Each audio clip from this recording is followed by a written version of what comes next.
At the beginning of the film, a circular ship arrives at a strange planet, this being the home planet of the White Giants. As the ship slowly approaches its dock, the giants below watch with anticipation, unaware that their people are not the ones controlling the ship. When the hatch opened, the figure of David appeared slowly under his control, while numerous metal jars began to fall rapidly. They contained the Blackwater virus, developed by the White Giants. At that moment, the giants realized that something was wrong, but it was too late. The Blackwater virus spread rapidly through the sky. The ultimate weapon they used to destroy humanity had now become the death knell for their race. The Blackwater virus was equally lethal to all life. In the end, all the giants did not escape the infection. Then from their bodies, countless alien offspring began to hatch and started killing the giants that had escaped. When everything fell silent, the only thing left in the square was a mountain of bodies. 10 years later, a colony ship named Compact arrived, traveling through space. Its destination was planet Originator 6. It carried 2,000 colonists and over 1,000 human embryos. 15 crew members were responsible for the operation of the Compact. Since the journey would take 7 years, everyone was now asleep in their hibernation chambers. Walter, the biochemical human, was the only one left alone. He is second generation created by the human scientist Wayland. He can execute complex commands efficiently and carefully. With the rechargeable cells fully open, the ship can also continue to navigate by absorbing energy from light. But danger lurks everywhere in the universe. Soon, the ship detects a neutrino explosion nearby. The energy explosion instantly destroys the rechargeable cells. The shockwave is so powerful that it even endangered the ship. In an emergency, Walter immediately wakes the crew, but then the unexpected happens again. The impact damaged the captain's hibernation chamber, and despite his colleagues' best efforts, the captain could not be saved. In the last moment, this left Daniele, his wife, in tears. But the mission had to continue. Soon, the vice captain Christopher took over the captain's duties. The first order for the crew was to repair the damaged rechargeable flaps, and Daniele had no time to mourn. She quickly began working on the ship. When Walter was alone, Daniele could not hold back her tears. She and her husband had always dreamed of building their own house by the lake when they reached the new world. Walter could only listen in silence and felt Daniele's sadness. Meanwhile, another team arrived outside the ship. Fortunately, the rechargeable flaps were not too damaged. Thanks to the team's efforts, the charging unit was quickly repaired, and the ship's power systems were restored to normal. But just as the repairman was about to return to the ship, his equipment suddenly received a strange signal. When he returned to the ship, Walter immediately analyzed the signal, but perhaps due to the great losses in transmission, the signal seemed confused to everyone. But Tennessee soon discovered something. The melody of the signal sounded like a song about a distant son trying to come home. Walter then made a discovery as well. The source of the signal was from a planet not far away. This planet was more suitable for colonization than Originator 6, where they were heading. The group immediately split up. On one side, there was a habitable planet that could be reached in a few weeks. On the other side, there was an unknown planet that would take years to navigate. And after the previous crisis, none of them wanted to return to their hibernation bunker and wait for death. In the end, Christopher decided, after some thought, that the ship would go to the planet to find out what was happening. The Compact approaches the planet ahead, which is an unknown planet that has never been recorded before. Under Christopher's command, the ship is nearing the planet. To be safe, the mothership did not land directly on the planet. Christopher decided to send a descent shuttle to explore first. As soon as the descent ship passed through the clouds, it finally reached the planet's surface. The expedition team observed that the planet had mountains and lakes and all kinds of plants. As soon as the ship landed, they discovered that the air was similar to that of Earth, and they could breathe freely without their helmets. The group immediately began a scouting mission, but as they advanced, the oddities of the planet emerged. The expedition then discovered artificially cultivated wheat, and even though the planet was full of plants, they had never seen any animals. This is a clear violation of the natural laws of the ecosystem. When the team had advanced a little further, the biologists decided to stay and study it further. Christopher had to send a soldier for protection, and the rest of the team continued their way, having as their destination the source of the unknown signal. As soon as the team entered the forests, they soon discovered a strange place. All the trees here had been cut down. It looked like something large had fallen in the area. The team immediately continued their search along the corridor. Soon the group made a discovery. Ahead of them, an unknown ship was docked, and its shape was not of Earth's civilization. When the team arrived under the ship, Christopher left 2 of his crew members outside to find them, while the remaining ones entered the ship to explore. The ship appeared to have been docked for a long time. Even the ecosystem of the planet had been integrated into it. Soon, Tennessee discovers a strange plant. Upon touching it, spores immediately burst forth from within. Tennessee accidentally inhales the spores. Just as he was about to take a closer look, Christopher warned him to follow the group immediately. As the expedition progressed, new discoveries were made on the ship. They saw 2 rows of enormous statues. Little did they know that these giants were the engineers who supposedly created humanity.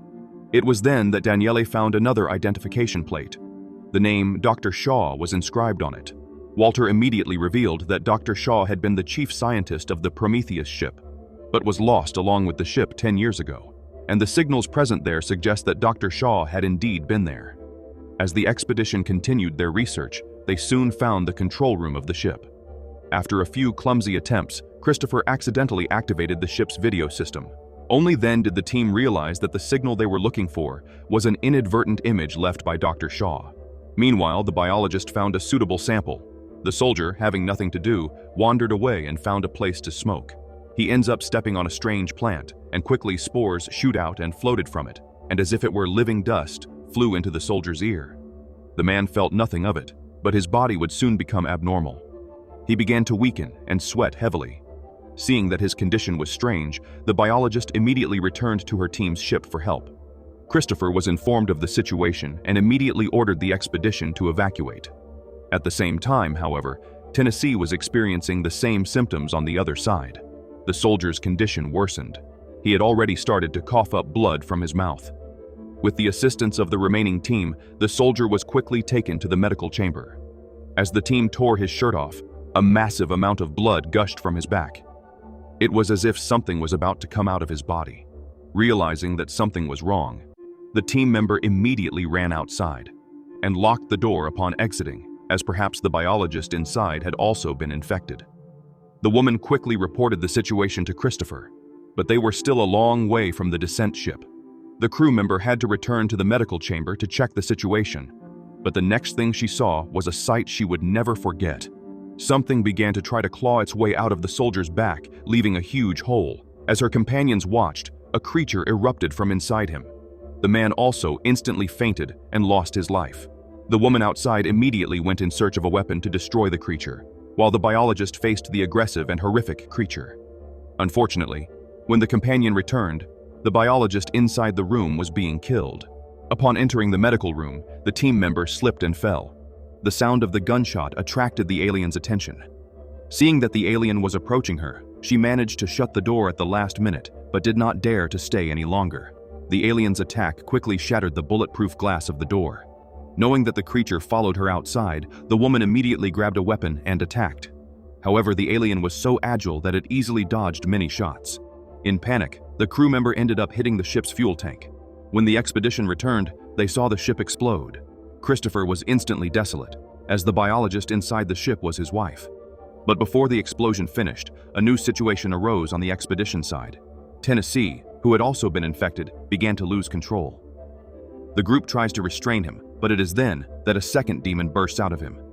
Before anyone could react, the alien quickly fled into the jungle. When everything fell calm, Daniele discovered that they had lost contact with the mothership. The creature was now running nearby. Seeing that Daniele was in danger, Walter immediately jumped and stopped the creature, which was now much larger. The alien then changed its target and began to attack Walter directly. Walter extended his arm to block, and it saved his life, but the alien's tail also threw him away. His arm was corroded in an instant, but the crisis was not over. Although the group had surrounded the alien, it did not seem afraid of the bullets. The creature retaliated, and the group was quickly suffering losses. The team was about to suffer another blow when a loud bang came from nowhere. A flashbulb exploded in the air. The light was so bright that the alien immediately fled. Only when the group regained their senses did they realize that a mysterious man had saved them. Led by the mysterious man, the remaining team began to run desperately through the night. The human figure ahead of them was the only hope for the team. The mysterious man led them to a walled city. Only when the group followed him inside did they find the bodies of the giants everywhere. The entire square was filled with the dead. Finally, the exploratory team reached inside the castle. At this point, the mysterious man finally stopped and then revealed his identity. He was David, the biochemical human from the Prometheus ship. He had come here with Dr. Shaw 10 years ago, but when the ship landed, there was an accident. Not only was Dr. Shaw killed in the crash, but the Blackwater virus on the ship also escaped. The bodies outside in the square are now all infected and dead. The natives, the Blackwater virus can feed on any form of non-vegetal life, which is why they see no animals here. The virus uses its host as an incubator to produce a hybrid organism, and David called this aggressive creature an alien. Christopher then stated his purpose, and when he heard that there were still over 2,000 beings in the mothership, David immediately became happy. When David explained the team's questions, he was ready to leave the area. Before leaving, he made a point to greet Walter, seeing that Walter was a biochemical human like him. When David left, Daniele found Walter. She could hear that something was wrong with David's words. Walter then went to David's room. He found a variety of specimens and sketches in the room. While Walter was picking up a flute, David appeared behind him. He wanted to invite Walter to play a musical piece. Not knowing that now all biochemical humans had their creative ability removed except him, they were more like machines, and humans would make changes to subsequent biochemical humans. David was not really surprised. At the same time, there was a new development on the expedition side. The woman slowly removed her jacket. Just as she was about to clean her wounds, there was a sinister sound behind her. She immediately looked back cautiously. Little did she know that an alien was standing right behind her. As the woman's screams echoed, the first to arrive was David. Only the woman's head was still floating in the water.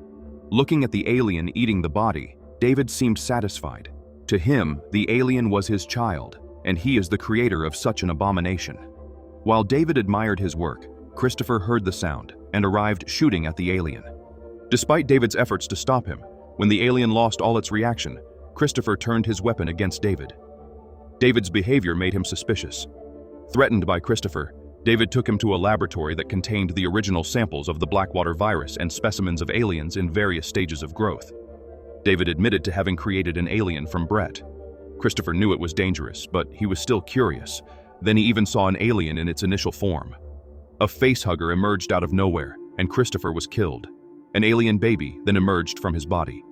David immediately made a welcoming gesture for the newborn creature, and the alien beast is a good learner, immediately mimicking the signal. The rest of the team found their dead companion on the opposite side of the room, looking at the alien body at their feet. They knew it was no longer safe. Fortunately, at that moment, the expedition finally regained contact with the mothership. As soon as the mothership was informed about their situation, the sub-captain decided to prepare the compact to force its way through the storm. Only then could a rescue ship successfully enter the planet. The rescue ship departed as soon as the mothership was at the correct altitude. On the expedition side, they also noticed that Christopher had disappeared, so they decided to split up to search for him. This time, Walter accidentally found David's collection room. Here, he also discovers a shocking fact.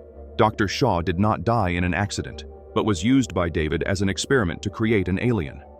Now that everything was revealed, David stopped hiding.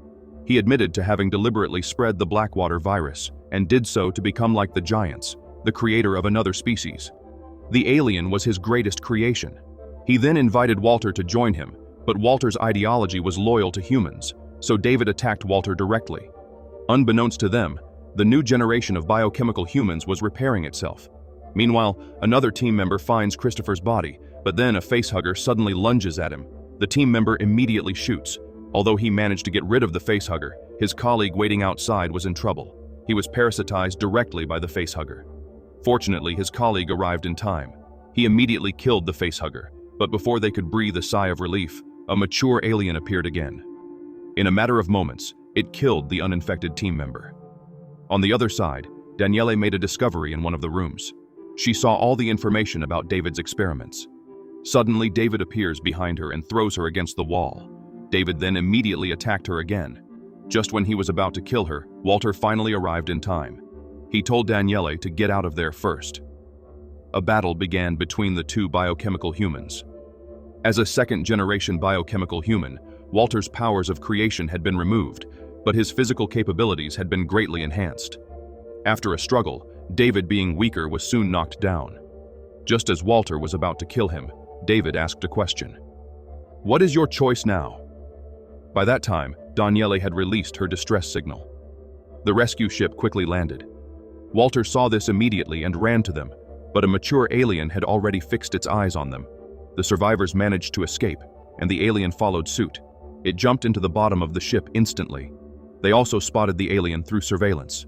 Daniele immediately grabbed her weapon and ran out. She secured herself with a safety rope, then ran to the edge of the ship and prepared to attack the alien.